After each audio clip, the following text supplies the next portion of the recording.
his nonprofit organization, the Ever Forward Club, which I'm sure many of you have heard of before. And if you haven't, you got to get tapped in. So I'm glad you're here. Branch started the Ever Forward Club in 2004 to provide support for African American and Latino males who are not achieving their potential. Wow. Since then, Everforward has helped all of its more than 150 members graduate from high school, and 93% of them have gone on to attend 2 or 4-year colleges, military, or trade school. Wow. Ooh. Branch's newest endeavors include a variety of projects, including his card game, EFC The Adventure. You know we got to talk about that. This game is a tool that can be used in schools as well as at home with family and friends to build deep and meaningful connections while having fun. Goodness gracious. Ashanti Branch is in the building. Come on, y'all. So today, I have so many questions just from the talk that we had prior to getting on air. But can you tell our viewers, how did you get into this work? I never planned to be in this work. I wanted to be rich. So you're saying you can't be rich by doing this? I haven't found it yet. Somebody needs to come. Anybody's listening. If you know how to do this, you know how to do community work and heartfelt healing work, and you can get rich. Please teach me how, without being slimy, without being shady, without sales funnels and all that nonsense, right? So and nothing wrong with any of those things. I don't know how to use them yet. But I think, I was raised in Oakland, California, by a single mother. My father died before I was born. I thought that poor wasn't too fun, so that maybe rich would be fun. So I went to college to be an engineer. Graduated in civil engineering, started making money. I was like, this is amazing. And then paid off all my loans, moved to Walnut Creek. And I thought I made it, right? That's life. Come on, we got over the hill. We living the good life. Not only over the hill, through the tunnel over the hill. You know what I'm saying? Like there's a different temperature when you come through that tunnel. Oh yeah. And I was like, what's going on? But what I realized was that something was missing, because I thought that if you go to college, get a good job, make a lot of money, you can live happily ever after. The American dream. That's what they said, right? Yeah. But I thought that the happy ever after was kind of interesting, because I was mostly at happy hour. I was mostly Friday at 5 p.m. You find happy hour. There's happy Saturday all day, whatever. Sunday 7 p.m. We preaching now, y'all. Starts fading away, It sounds like my backstory. Man. Yeah, this is real talk. And that's how it happened. So now basically end up with what? I'm teaching. I'm in engineering, feeling like, what? This is not happy ever after. This is happy weekends. And I'm making the most of these weekends. I'm making money. I'm partying. I'm going out every place that I could go. Everyone got married that first 2 years out of college. I went to everybody's bachelor party, everyone's wedding. Y'all was turning up, huh? nonstop. I was in Ibiza. I was in Brazil. I was in Mexico. I was all over. And then somehow this teaching called me, right? So teaching called me, and then I was like, okay. Oh goodness, nope, not me. So I changed. I changed jobs to go make more money, because I thought that this calling on my life was not the right call. Like, it was not. Teachers don't make money. Yeah. Like, and I knew what teachers didn't make money because my mom was a teacher. I didn't know my mom was a teacher until I was a sophomore or 10th grader. I tried to join a program called Upward Bound, and they were like, "Well, you can't join Upward Bound because you're not first generation." I'm like, "We're poor. Of course we're first generation." And they were like, "Well, no, your mom said on her form here that she's a teacher." I'm like, "What that mean?" They're like, "Your mom went to college." I'm like, "Wait, you mean my mom went to college and we just broke?" Like, there ain't no way I'm gonna ever be a teacher. And that's how so the first calling on my life was, I will never be a teacher. And then when the calling came, I'm like, nope. Yes. So one thing that I really took away from what you just said is calling. A lot of us, we get brought up, being socially programmed of this American dream. And then when our calling happens, we don't know how to accept it, right? How did you make that transition from corporate America, having a six-figure plus job, doing everything that society tells you're supposed to be doing, but knowing that you have a higher calling? Like, what was that like, making that transition? And how did you accept that calling through that process? Yeah, this was 2001, right? So I was just about to hit 6. I was at 97.5. I was close to 6 figures. Yeah. I was ready. I was ready for that check, right? I think what happened was something in me was like, okay, I've been doing this for money, and it's not bringing. I thought the happiness was with the money. Okay. I mean, look. That's what we've been told. Here's right? what I know. I don't think money can buy happiness, but I think it can fund it can fund the experiment, right? Exactly. It can fund give you access. the test, right? Yeah. You could test out a bunch of things that you couldn't with no money, right? So I think that what ended up happening was I was trying to figure it out, but it was calling. Like it was a decision between like stay in this thing that you could do. I could do the work in engineering. I actually liked building big buildings. I love that work, but I think deep down there was more going on that I was missing. And I think when I finally got the opportunity to see that teaching was what it was calling me. So at first I was thinking I'm gonna go do this and get it out of my system. I thought I was gonna go for like 2 years, like Peace Corps, right? You go, you do this amazing thing, get back to the community 2 years, and then I'm coming back to the money. So originally I thought I was just gonna go for this heartfelt, I want to give back to my community, and then I'm out. Yeah. And I got there. That was 2001, and I haven't been back since.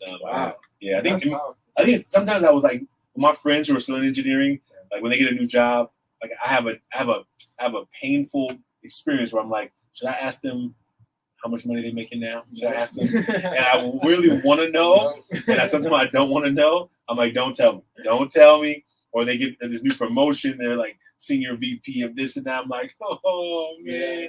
And those are the moments where the memory of it goes back, and most times I'm just, and that's only when I'm comparing, right? Only when I'm getting comparing. Absolutely, and not to undermine, I saw a quote saying, comparison is the root of all misery, right?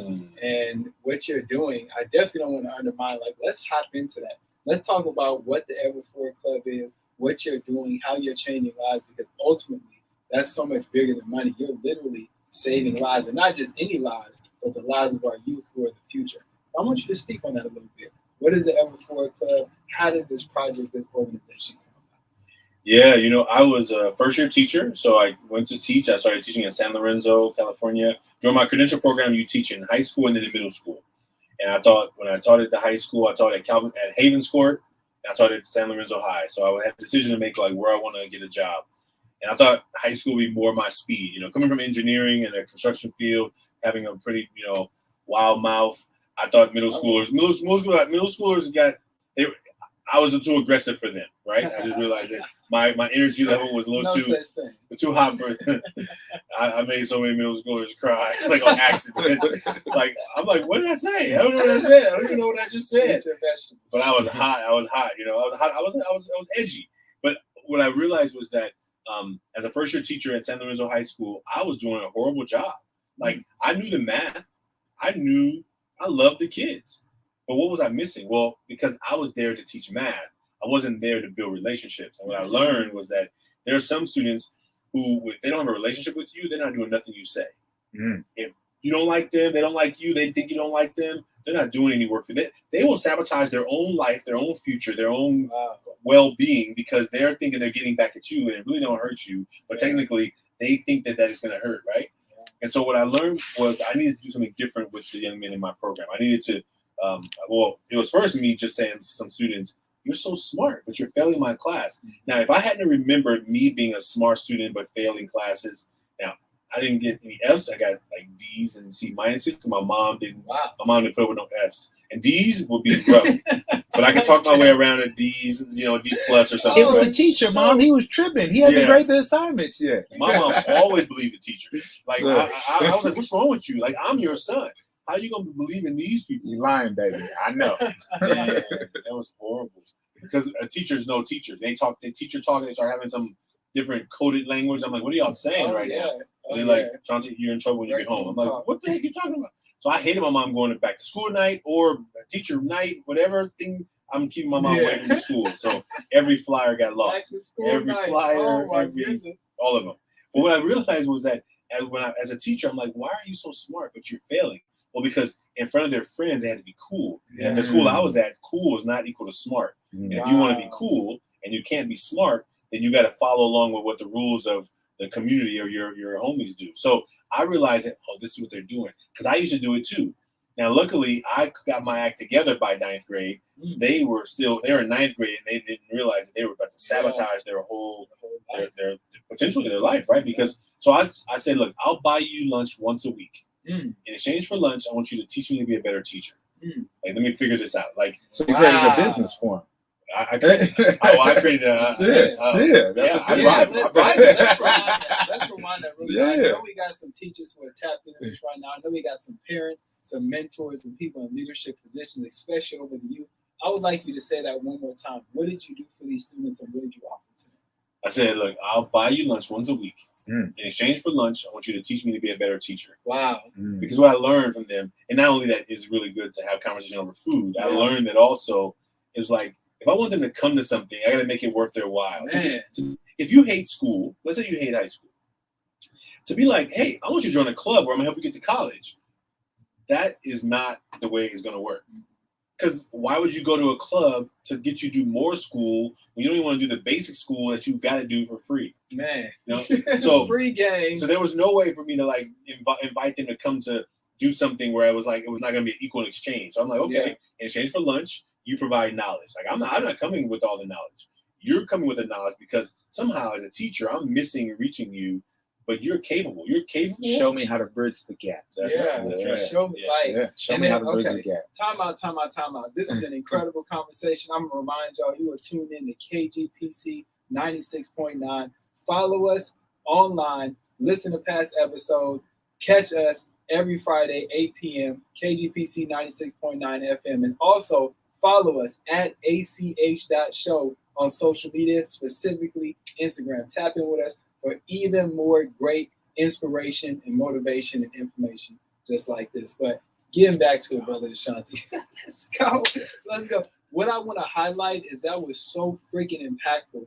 You being in a leadership position over the youth and really taking a position of humility, right? Instead of let's get lunch so I can teach you how to be a better student, right? You said, let's get lunch. I'm going to buy it for you and also hear what you have to say about how I can be a better teacher and leader. That is the ultimate definition of leadership. Where does that come from? Well, I think if I was to look back and trying to like, you know, it's always easy to put the dots together looking back, right? But I was a student who was not doing good in middle school. Like if it wasn't for Miss BP, who changed my life. She was an English teacher and I hated English, but I liked Miss BP. So I would have done anything like she asked me to do, right? But she said to me, look, Ashanti, life doesn't give you what you want. Life gives you what you get, and you got to make the most out of it. And that sentence, and it happened in detention. So I was in detention, by the way. I was in detention. We're not going to ask why you. What didn't I do that day? Like I'm sure somebody put a tack in my chair. I yelled. She was mad, and I'm like, it's not my fault. And it was like, it's never your fault, but you're in detention by myself. So I think what I realized was that if there's no way of really helping students to go beyond what they can see on the outside, like if I saw your behavior and I said, look, you're goofing off, you're playing around, you must not care about your education. I could define you by your behavior on the outside if I'm not aware that there's probably more going on that I can't see on the inside. Yeah. And so my work was really, how do I help you navigate this idea that there's more to you than anyone can see by just looking at you. And if you're not willing to share it with me, you don't have to share it with me. But let me just let you know, I see more in you. And so maybe you don't see it in yourself yet. But how about you borrow a little of my belief while you find your own belief in yourself? And then when you get your own, then, hey, will you be on autopilot? And I think the club was about, for those young men in that circle, they would come to lunch and they would talk. And I hear their stories now. They tell the stories. They're like, man, we just came for the food. We just came for the food. But what you see now, that some of them young men are still together. Like they were 13, 14, and now they're in their 30s, and they still get together. And some of them connect. And some of them just still remember those days because we were building a academic family. It's kind of like if you are in school and you could miss 2 weeks and no one ever calls you, visits you, checks on you, you'll begin to believe really quickly that you don't matter. Right. But in Ever Forward, if you miss a meeting, like somebody's calling your house that night, they're coming to, you may have me come visit. You would hope you have somebody else come visit, but you may have one of the other young men come to your house. Like, who lives by whoever? Okay, can you go by his house on the way home and find out why he didn't show up to the meeting today? Yeah. Because we want you to know that your presence mattered. Yeah. Because if you don't think your presence matters, then you may not be present. Right. And I think that's what our work began to do in Ever Forward. So Wow. we began to just build that space for this not only authentic conversations, and in those meetings we talked about real stuff. It's like in this room, you don't gotta pretend. You don't have to like pretend that you have all the answers. You gotta pretend that you're super special. You don't have to be no top athlete. You don't have to have any girlfriends. You don't have to have ever had sex. You don't need to prove anything to anybody. Who are you? Yeah. Who do you want to be? Who do you dream of being? What's in the way of you being your best self? Yeah. And when does your worst self show up? When does that show up?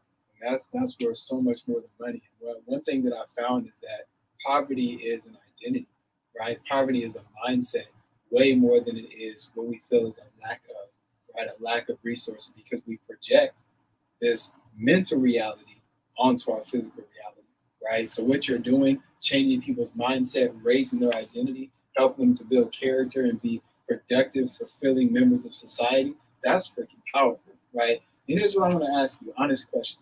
In terms of the origin, you kind of told the origin story of the Ever Forward Club. Yeah. Obviously, well, obvious to me because I'm tapped in with Brother Ashanti. I know what's happening in the community, as y'all listeners should too. But Ever Forward Club, since its origin in 2004, has become a global movement. And this thing is really, really changing lives. It's really taking over. It's really having an amazing impact. How did that evolution take place, Brother Ashanti? Yeah, I think so lots has happened. So we started in 2004. We were first year. That was my first year teaching. Didn't know what I was doing. I was really just trying to connect with students. In 2015, we were featured in a documentary called The Mask You Live In. And we began to ask people to make masks. We've been asking them to ask, here, what are the things that you let people see? What are the things that you gladly let people see about you? That's the front of the mask, right? And then what are the things on the back? So I have one in my hand right here, a mask on the front. It's a 16-year-old female from Texas. The front says, happy, in control, prideful, and optimistic. That's on the front of the mask, right? And on the back of the mask, it says stressed, anxious, sad, angry, that they don't get to show. Now, I'm going to read one for a young man so you can get an idea of the difference, right? But it's very similar, too. A young man, 17-year-old male from Texas, also says friendly, happy, funny, stable on the front. And the back says exhausted, antisocial, and anxious. And how old are these kids? These are teenagers. 17. 17. And what we know on the mask is that there are so many things that we don't let people see about us, right? The front of the mask is what we gladly let people see. But how much stuff is happening behind the mask? Like the fact that we can recognize those words in ourselves, the parts of ourselves that say, well, look, this is the part of the world, this is the part of myself that the world can handle. They can handle me being friendly, happy, stable, and funny. But what happens when they don't think they can? What about the parts I don't think they can handle, or that they care about, or that they don't want to see? What I see with a lot of students, when they think about the mask, they recognize that at the back, they don't talk about it because no one can fix it. So some students will say, well, you can't fix it. One young man the other day, he said to me, I said, well, dude, why didn't you tell me you were struggling in math? He was like, dude, well, I didn't know you know math. I'm like, well, yeah, forget the fact that you think I know math. Why didn't you tell me? He said, well, there's no sense in telling you if you can't solve the problem. Because students have gotten to the way of thinking that the only reason you talk about a problem is if the person you're talking to can solve it. So why talk to people about it who can't really solve it? And I think that is interesting, but it's also very telling. So therefore, where do we talk about things that we're dealing with? If you believe that you're dealing with some worry, stress, anxiety, fear, depression, whatever, where do you talk about it? Yeah. Well, if you think that therapy is a negative thing, then you're not going to go to talk to that therapist. If your family tells you you can't be lonely because you got a family here, so therefore you can't talk to your family about being lonely, who do you talk to about real human emotions that are real if you thought that no one could solve it? Right. And I think sometimes we just need to let the steam out of the things that we're going through so that we got room when the new stuff comes in, because stuff is going to keep coming. And I think in our community, we've been programmed to hold a lot of things in, especially as Black males in the community. We're like, suck it up. Why are you crying? Man up. Like, man up. Yeah. Like these things from a very young age, you're like, don't express your emotion. Don't tell anybody. Just deal with it. That's right. You don't have anybody to talk to. even as your parent, whether you're raised by, your mother, your father, your grandparents, whoever the case may be, they had to go through that same programming due to lifestyle, due to community and everything like that. And it's something that we pass down from generation to generation, not even realizing it. Yeah. And it's like, I'm looking at these cards for those of us, or for those of y'all who are tapped in with us live on Instagram, ach.show. Also follow Cat Fitness and Questy.dreams, was the Ever4 Club, Bam Bam Bam, but also StreamYard, right? You can see that Ashanti showed some of these cards. And I'm just looking at maybe 4 or 5 of them with the mask on them in the back of the mask.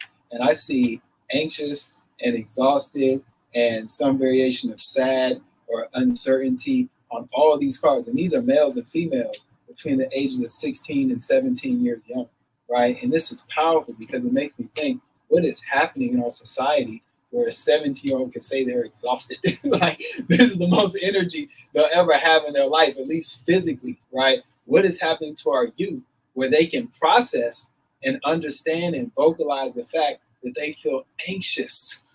Well, you have to feel exhausted. You have to understand our youth is growing up 10 times faster than what we had to grow up as youth. You know what I'm saying? They're being exposed to a lot more than what we were exposed to at that age. Yeah. Everything is a click away. You know what I'm saying? Like, you go onto social media. What kid doesn't have a social media device where they can go on there and be exposed to somebody looking just like them being killed and, disarmed and not being heard or not having justice for those kind of things as well. It's like, man, this is getting blasted all over the internet. Nobody's getting justice for them. So how am I going to find justice for myself? Man, and even like going on, TikTok and seeing like these young women who are presenting themselves like older women, right? And it's like, you go to their bio and they'll have like 18 or 21, but they look 35. And I'm like, whoa, like, this is crazy, right? But I want to ask you, Brother Ashanti, like, what have you seen in terms of solutions? Because I mean, all you got to do is have eyes to see what the problem is. Like, we got school shootings going on, and we got not just bad things, right? But there are a lot of things happening with the youth that weren't necessarily happening with millennials, right? Or even Generation X. So what have you seen in terms of solutions that are helping to resolve some of these issues? Yeah. Before I jump into the solution, I want to say one more thing about the unintended consequences of technology, right? So we talked about technology, and I love my phone as much as maybe anyone else. I enjoy my phone, but what I'm sometimes not careful about is being at the mercy of my phone, right? Mm-hmm. When I can't turn my phone off for 24 hours because I feel like I'm missing something. I need to reach out. Somebody needs to reach me. Like, we call it a dopamine addiction, right? Wow. It's an addiction for the vibration that says somebody's looking for you. Somebody wants your attention. Somebody has liked your thing. Somebody it's a hunt for the dopamine. And the dopamine is a drug. It's a drug. In your body, you don't want to take it. It's by the intake of all the stuff that's happening around you. And I think what ends up happening is, if students aren't careful, you said a quote earlier about a comparison, and the quote that I tell people is, comparison is a thief of all happiness. So if you spend your time comparing to others and in devices, when you scroll in, if you're not careful, you can be comparing to everybody. Man, how did they get me so many likes on that picture? How did they get that? How are they on vacation in this September? How are they, like, all the things that we may allow our minds to go, because what's happening is dopamine is kicking in, and it's like, and it's good stuff, and it's sometimes not good stuff. And I think that if we're not careful, if I'm not careful, I found myself, I know the people who are billionaires making these things are not billionaires for no reason. They are hunting for your attention. Yeah. And if you haven't, I haven't seen this in the movie, The Social Dilemma, but I saw clips of it. I'm planning to watch it, but what I know. That's a documentary on Netflix. It's a documentary, Yeah, and they talk about the founders and the people that created these programs and saw the addictive properties of what they created within it, and they had to leave the companies because of that. The ones who had a heart to say we're doing something harmful to people, right? Everyone didn't leave. Some people like, I ain't leaving this money. You know what I'm saying? Like, I'm about to get a payout. So we go public, I'm about to be a billionaire. You know what I'm saying? I think that, but even if you think about that part, right? How much time that we spend in that world of like looking and figuring it out. Like let me say what I knew about. I didn't know about. A teenager told me, dude, Branch, you got a heck of lights on that thing. I'm like, how did you know? They're like, that little heart right there, see the little red dot? That tells you that some people have been liking your stuff. So I clicked the red heart. This is on Instagram. I clicked the red dot. I'm like, what? I didn't even know it existed. So 5 minutes ago, I don't know it existed. Yeah. Within 24 hours, I'm on BART. I'm going to San Francisco for a meeting. I open up my phone, and there's no red dot. Oh, shoot. Then, I'm like, yeah. I know I posted something cool yesterday. I gotta get my hit. Why didn't nobody like my stuff? So I hit the red dot anyway because I want to figure out how it must be broken. That red dot, because I know I put something out there that people should like. And you know what? And I started laughing at myself on BART. I'm like, they got you. They got you. You didn't even know 24 hours ago that the dot existed. You have now been sucked in, and you're looking for it every time you open up the app. Yeah. I don't look at anything else. I look at is there a red dot next to the heart that means that I got some love. What? It's a drug. It's worse. It's worse. It's worse. Yeah. Because it can't be satisfied unless you're not careful. Right. And you got to be aware. I remember vividly a time when I was addicted to social media, right? Especially Instagram when it first come out. And I remember I would every day when I woke up. This is the worst thing you can do, by the way. Every day when I woke up, the first thing I look at is my phone, and I would go to Instagram, and I would literally scroll my Instagram until I got back to where I left off the previous night. Right? I would read everything. I did that with Instagram, with Tumblr, and that's when I knew, I might have a problem. Right? So never make your phone the first thing you reach for. Like pray to God. Get a smoothie in you, go and work out with Cat Fitness. Check out the alignment page and see the credit fitness finance tip of the day. But definitely be aware because you can use social media as a tool. I know we're not here to talk about that. We're not telling anybody get off of social media completely, but make it work for you. Because then people making billions of dollars off your attention. That's right. Another thing I want to point out, you said this a little early in the conversation. Like you mentioned how the origin of Ever Forward Club 1 was extremely organic. Right? Yeah. Just bringing people together, putting yourself in a position of humility, solving a problem. Yeah. You saw a problem. You didn't say, oh, God, the other teachers, can you see this problem? No, you took immediate and direct action to resolve that issue. Yeah. And it's grown from there. But you mentioned how there was a period of time between 2004 and 2015 when the documentary came out. Yeah. And what I want to highlight, especially for the entrepreneurs, for the people with a dream, with a vision, things take time.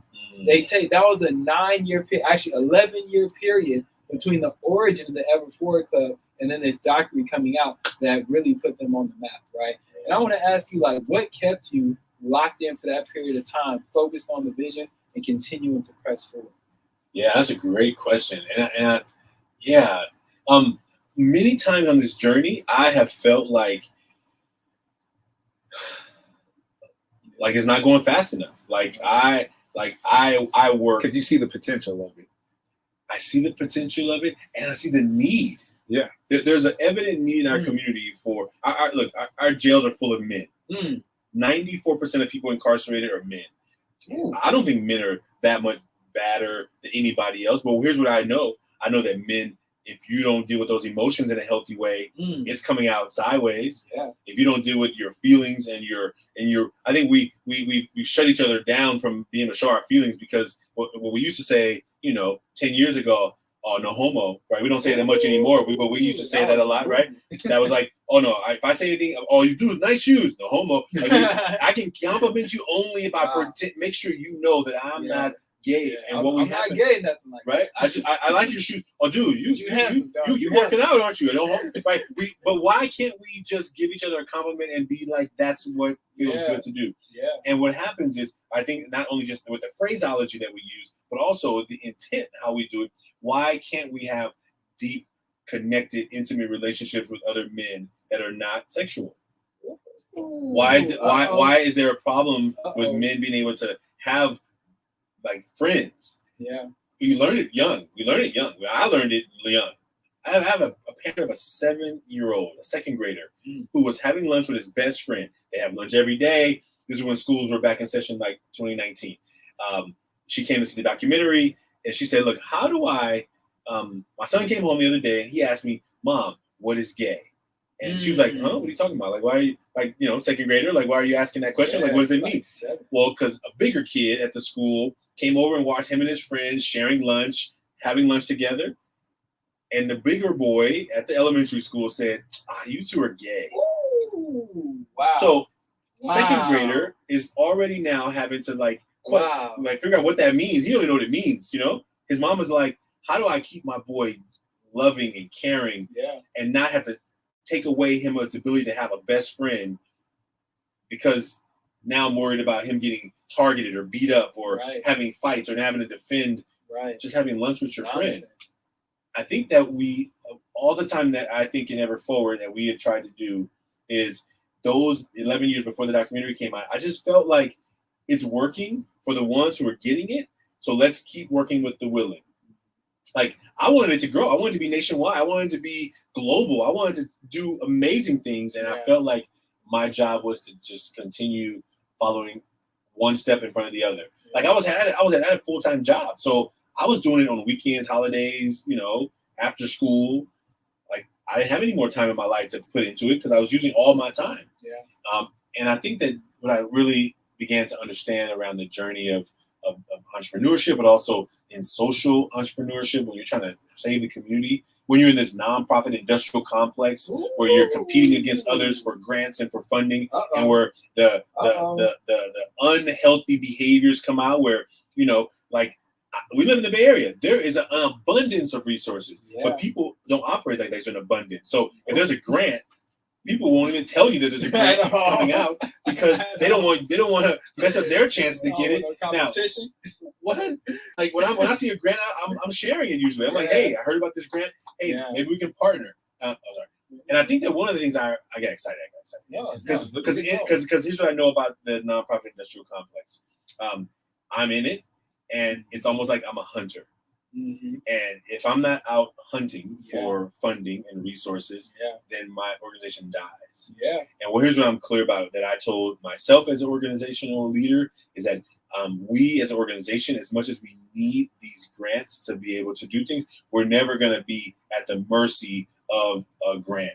We will partner, and we need it. We ultimately need it. But you know what? What it has caused me to do is caused me to not always speak my truth around things. Like I find myself holding back saying some things about what I see in our social atmosphere because I don't want to make some people with the grant organizations mad. So I find myself feeling like a chicken sometimes. Like I want to say something about this injustice, blah, blah, blah. But who am I going to make mad? Who is it going to affect the funding that we need for this organization? I think you bring up a great point because we're at the restraints of those grants and stuff like that. How do we create a new system that allows your organization to truly express who they are without having to worry about where the funding is coming from? Y'all creeping into my lane now. Y'all know I'm in the finance. So no, because I do events as well. I do an event, Heal the Hood, right, where we go into inner city communities. We educate about the benefits of plant-based nutrition, to lower the risk of people suffering from obesity, high blood pressure. And we have the coaches and everything. But that same thought process comes to me. It's like, okay, if somebody's going to be investing into my nonprofit, it has to fit a certain criteria, right? So when I first started it, I was like, how can I raise money for myself? And that's why I started with the T-shirts. I started with the T-shirts, and I was like, hey, with every T-shirt that's being sold, that's providing the resources for these events that we're doing. You know, so not just strictly relying, you know, how can we do our own fundraisers and invest into our own nonprofits as a community and have that money circulating amongst each other? You know, so many of us are doing the exact same work, but we're doing it on an individual platform instead of coming together. And I think, Brother Ashanti said it himself. It's like it's power in unity.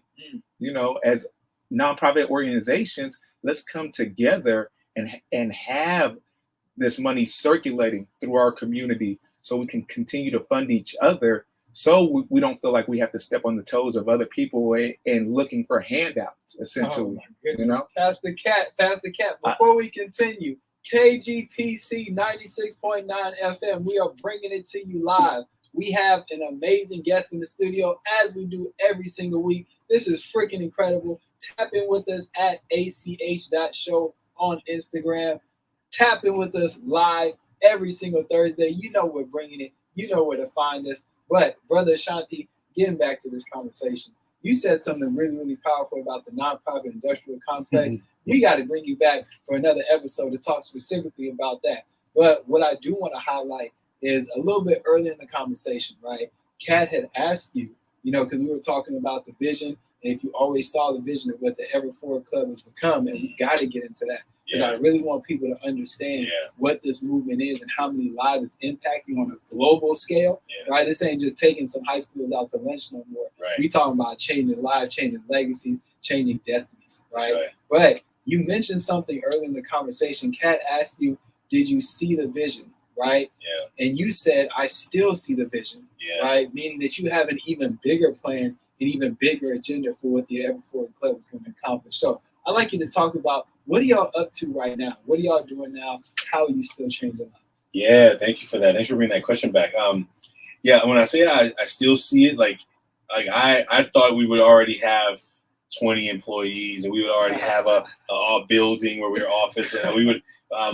So I had a vision of like that. But what I've learned is that I wasn't ready. Like I learned along the way that I wasn't ready. I'm not. I'm clear about where I'm strong and I'm not. Like I'm not the best manager. Like no one can work harder than me. Yeah. Now people can work smarter than me maybe, and they can do other things. But I think that where we're going, where we're at right now. So let me tell you what happened this summer. So last summer, COVID happened. We lost all of our earned revenue. Most of our money comes in through unearned revenue, right? So COVID wiped out $80,000 of our revenue. Because that's all of our money is going into schools doing these workshops. We lost everything. 100% of our money that was coming in wiped out. Thank goodness that right before, in February 20th, 2020 to 2020, we had a gala, right? we had a gala, and that gala was like it raised pretty much offset what we lost, right? Wow. It was like if it hadn't happened, I don't know what we would be right now. But so COVID happened. Summer last year, we created the Social Emotional Leadership Academy as a pilot just because I saw some young men who were going to be doing nothing and they were going to be stuck in their homes. And I've seen boredom cause lots of unhealthy behaviors, So what I did is I said, look, okay, I got 7 young men who are interested in this program. We're going to do the Social Emotional Leadership Academy. They're going to get a stipend for being a part of it. They helped rebrand the 100,000 Mask Challenge into the Million Mask Movement. These young men helped kick off our podcast, which is called Taking Off the Mask. So these young men came in, they were on fire. We put them to work. They had, listen, this is not a internship where you're just kind of hanging around. You're part of a real organization on the ground doing work, and this work matters. And they took it serious. And so that was last summer. So this summer, between last summer and this summer, we have launched a game called Ever Forward Club The Adventure. It's a card game. It's about building connection, community. It's questions. How do we get that on the app? Man, that's what I'm talking about. That's the next step. That's the next step for the kids. The kids want the app and right in front of them. That's right. That's right. So tapping into that, Come on now. Come on. Yeah. We just talked to a coder today a tech guy who may be able to. Oh, you just gave me an idea. There we go. Come on now. Come on See now. Planet. Come on. That's what happens at the Anything Can Happen show. You say never leave without a notebook. That's right.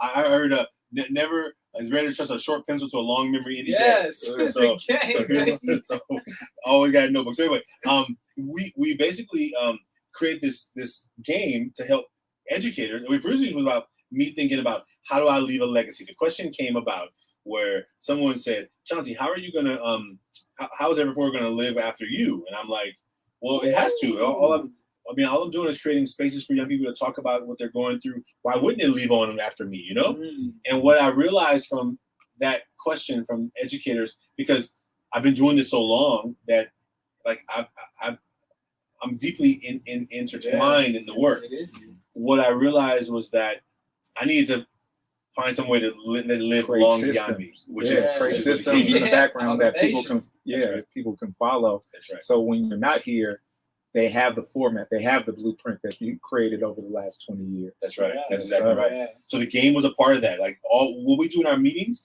we check in, we ask good questions, we listen, we let people be heard. We make sure that we follow back up with them. We ask them about accountability. So the game is really about using gamification to help people build community. So now the game started, and then we realized that our workshop that we used to offer to schools, we've been doing it on virtual or online. If anyone wants to make a mask, they can make a mask online. And they can go to 100kmasks.com. 100kmasks.com. Okay. They can make a mask. If it's anonymous, but the masks are connected to our work. So what they can do now is we created our workshop in a box. So it's called Taking Off the Mask, the Box. And people can, educators, teachers, facilitators, can order this box to facilitate the workshops with their students, with their teams, with their family, with their friends. And it is a product that we just launched a promo commercial last week for the first time. So the box is happening. Like it's like, how does this work grow outside of me?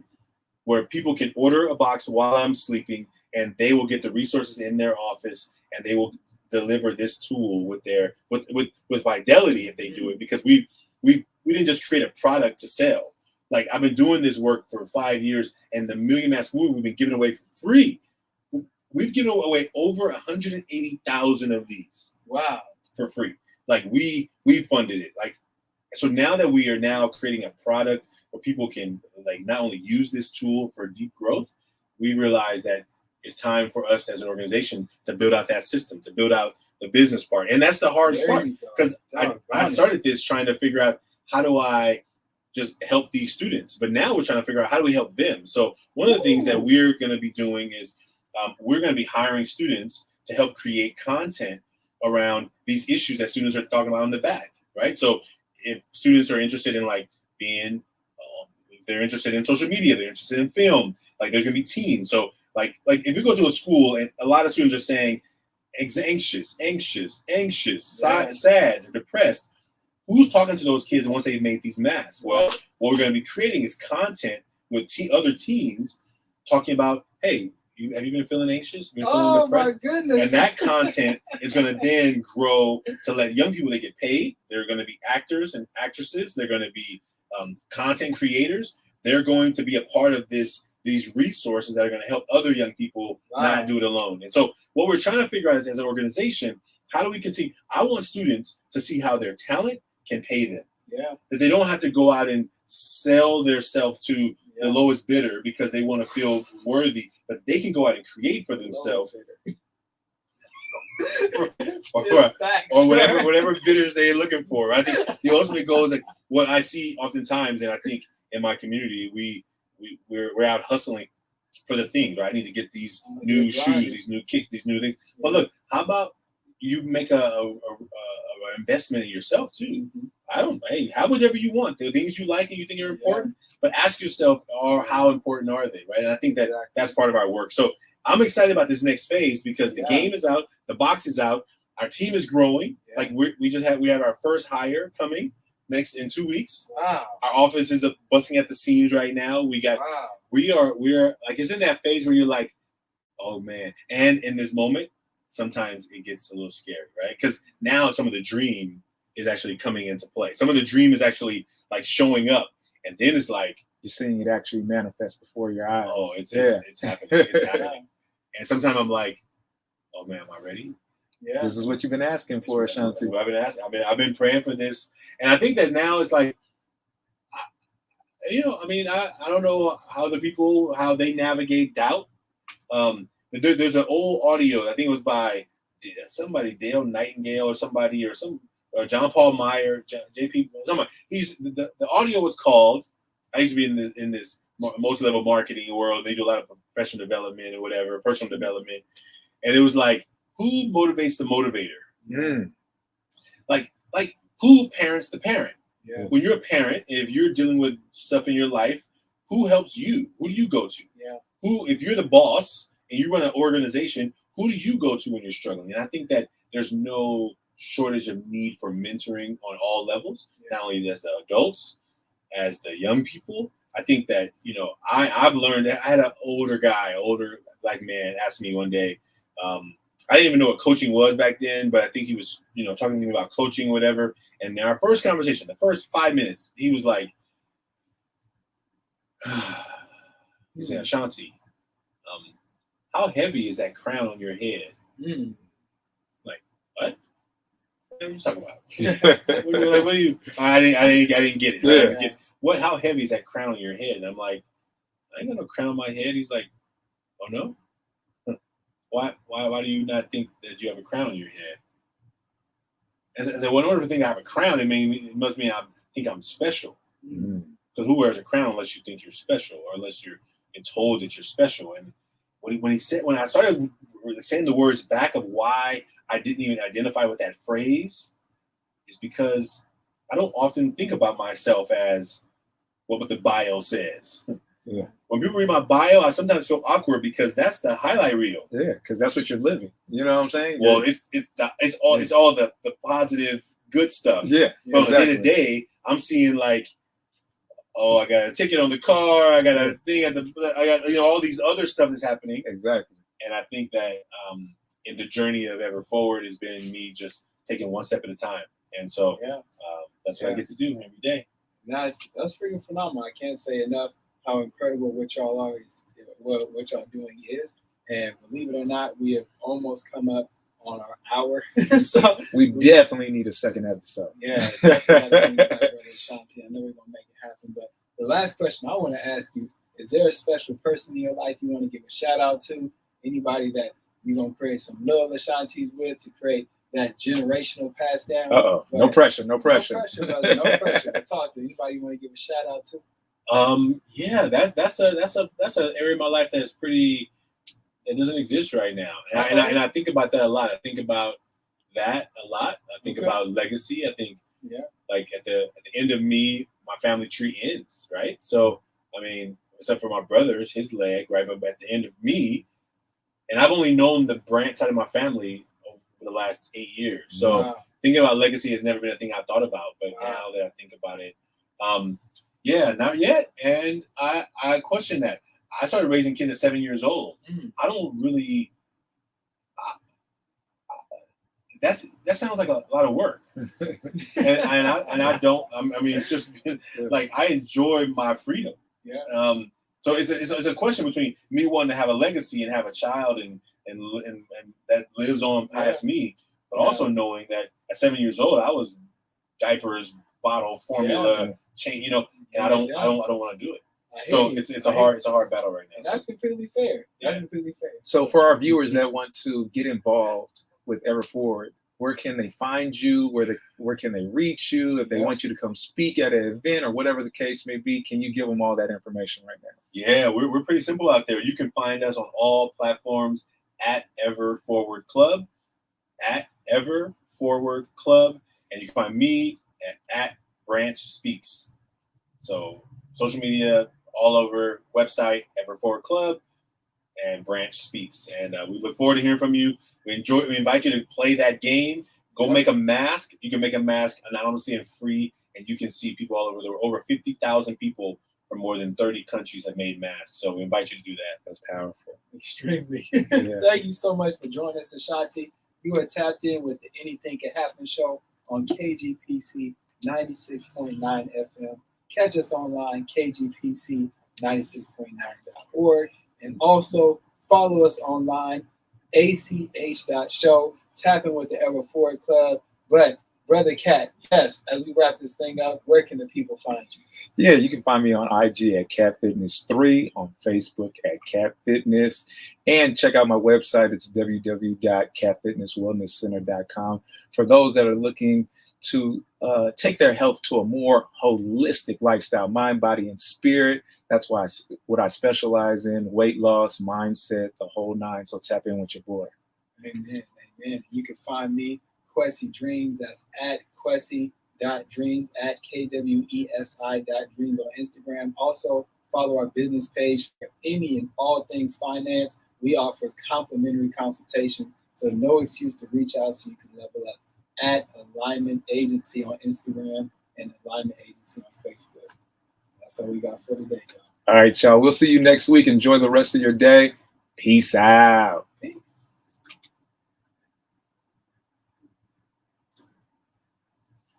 Good. We are good. Yeah, Nice. Boom. that went fast. Yeah, it did. That went It Guys. really did. Like, that was incredible. So much more to say. What's up, folks? I've been just Behind- waving at you the whole time. What's up? What's up? What's up? Behind the scenes with Mr. Ashanti Ever Forward Club, y'all. Make sure you tap in with them. Somebody's calling me. I'll get back to that.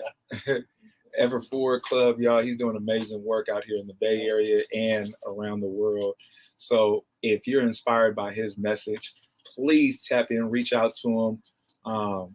Always looking to build networks, connections through our platform. Yeah. So make sure that you utilize the resources and the information that he provided today, y'all. Point them out. 100kmasks.com. 100kmasks.com. Yes. And Ever Forward Club on Instagram. Ever Forward Club. Yep, tap Yeah. in. Nice. Awesome. Nice. Awesome. That was fly, man. Right on. Right on. And I want to ask you before you get out of here. So Denzel